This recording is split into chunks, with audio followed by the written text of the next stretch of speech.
At NU Bulldogs panalo kontra UST sa UAAP Season 88 Women's Volleyball.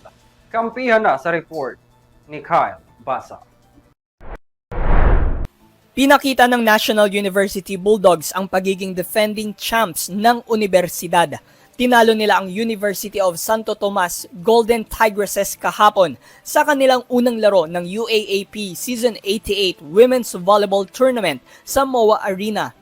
Kontrolado ng Bulldogs ang una at pangalawang set. Sinubukang tapusin na nila agad ang laro.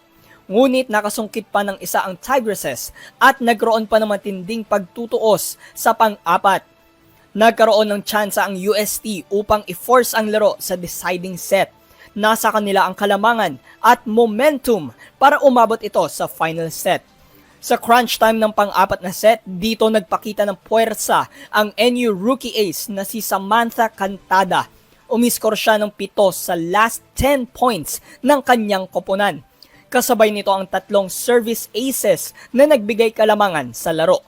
Nakalusot ang NU sa isang intense matchup sa kanilang dalawang sunod na pag-score, ang attack point ni Vanji Alinsug at ang outside attack ni Angie Poyos ng UST. Ang final score ng laro ay 25-23, 25-19, 23-25 at 26-24. Sa kanyang debut, nagtala si Sam Cantada ng 21 points with 14 excellent receptions. Si Vanji Alinsug naman ay may 18 points.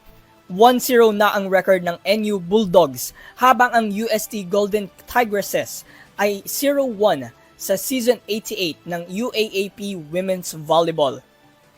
Para sa EuroTV News, ako si Kyle Basa, sumasaludo sa bawat Pilipino.